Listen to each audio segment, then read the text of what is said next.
Data has become central to the delivery of healthcare, period. You can interpret the concept of data in a number of ways, but fundamentally, whenever you have an interaction with a healthcare provider, that generates data. That could be the notes or letters that the clinician describes or dictates describing your care. It can be imaging, it can be blood tests. All of that generates data. We generate a lot of data.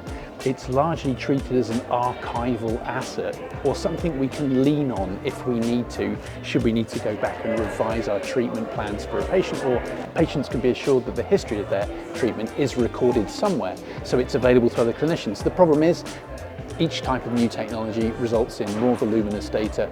We describe it as multimodal data, so it's not just text, it's not just numbers from your blood test results, for example, it's huge images from different scanning modalities, different imaging modalities. So the upshot of it is we have lots and lots of data, but none of it is packaged or available in a way that's useful to clinicians or patients, or both, ideally. I think the important thing for the CDC is the emphasis on the civic data and how the public can be better empowered in the use of their data. Because quite often we talk about data like it belongs to the organisation, or that it belongs to a clinician or a GP, same, but actually it belongs to the individual. One of the classic problems with medical and healthcare data is that we're really not very experienced with how to handle it in a useful way. We've gotten to the stage where we are more than capable of governing the management of data, treating it as if it's an archive, so treating it as if it needs to be stored securely in almost like an airtight environment. That I think we've done quite well at. The problem is, that prevents you from reusing that data in interesting ways that could potentially help patients.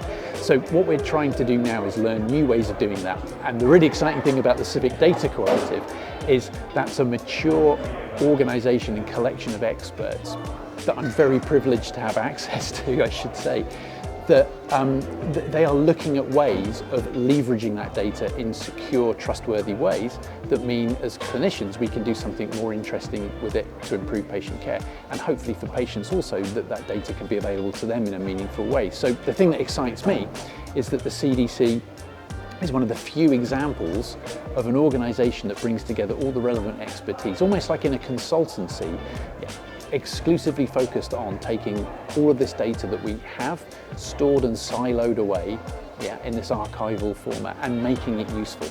Data is there to be used, but it can be used safely. Obviously, historically, there's been some bad examples, but what I think is really interesting about the CDC, and especially with the way that they've been helping us engage with organisations like CIPHER, is the recognition that there is a potential to work with data safely. And CDC have also been providing a lot of support to us as an SME. We don't have the resources and the skills to really be taking on sensitive data. We don't want it. But what's really exciting is the CDC understand where we're coming from as a small business and are really pushing for processes to be put in place so that we can tap in to the benefits of the data without the scary drawbacks of holding that data. So in order to know whether the innovations or the changes that we're looking to make are having a positive impact, we need to know the position that we're starting from, and we need to be able to measure whether they have done the thing that we wanted them to do, whether it had the impact that we're looking for. And so to do that, we need to be able to use data. That's data maybe from some clinical records, or it might be data that's collected from people's phones, or data that's collected through apps. I've thought about data in a different way, measuring impact. As you know, did a great session with Aurora there, and that was just a real eye-opener for me, because I feel like we're delivering all this training all the time, but we don't really ask people how they feel before, and definitely not after.